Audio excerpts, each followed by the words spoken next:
Bienvenue dans la série de vidéos BruDog conçue pour sensibiliser à la brucellose canine. Cette maladie encore peu connue nécessite l'engagement de tous. Propriétaires de chiens, vétérinaires officiels et indépendants, éleveurs, détaillants ainsi que propriétaires et gestionnaires de chenils. Ensemble, par des actions simples mais efficaces, nous pouvons préserver la santé de nos animaux de compagnie et de nos communautés.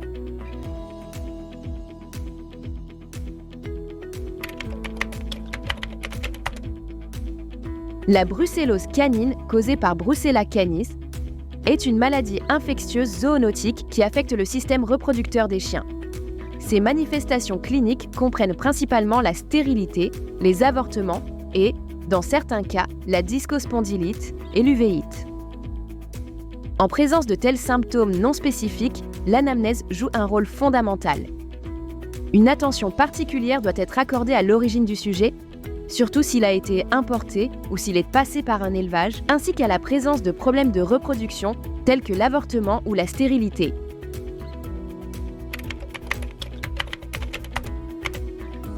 La transmission de la brucellose canine se fait principalement par contact avec du matériel infecté, tel que le placenta, les tissus fœtaux et les lochies.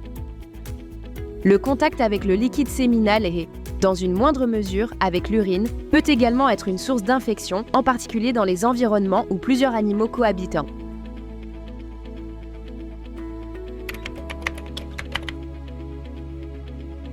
Le diagnostic de la brucellose canine nécessite des tests de laboratoire effectués par les instituts zooprophylactiques expérimentaux, tels que des tests sérologiques, bactériologiques et moléculaires, qui, lorsqu'ils sont combinés de manière appropriée, garantissent des niveaux satisfaisants de sensibilité et de spécificité.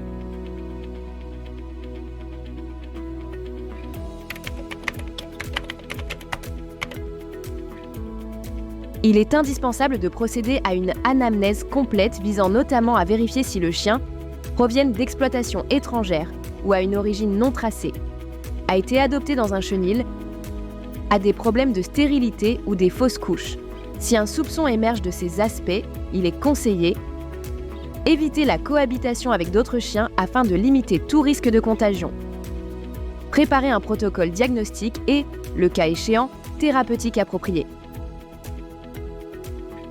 Dans le cadre de la surveillance sanitaire des chiens pris en charge par des structures publiques et privées, il est recommandé de tester les nouveaux chiens dans les chenils et les nouveaux éleveurs dans les chenils d'élevage, effectuer des contrôles annuels dans les fermes d'élevage et les chenils, en accordant une attention particulière aux éventuels cas d'avortement et de stérilité. En cas de confirmation de la positivité à Brucella canis, il est recommandé de isoler les animaux infectés afin de limiter le risque de contagion, préparer un protocole diagnostique et thérapeutique approprié.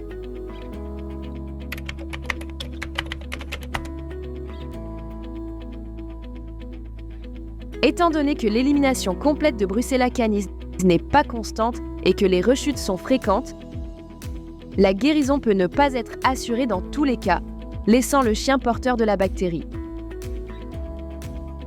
Pour ces raisons, il est recommandé de effectuer un suivi sérologique et bactériologique périodique pour vérifier la persistance de l'infection. Procéder à la stérilisation ou, si cela n'est pas possible, éviter l'accouplement. Fournir aux propriétaires toutes les recommandations relatives à la bonne gestion de l'animal infecté et aux pratiques appropriées de nettoyage et de désinfection à appliquer.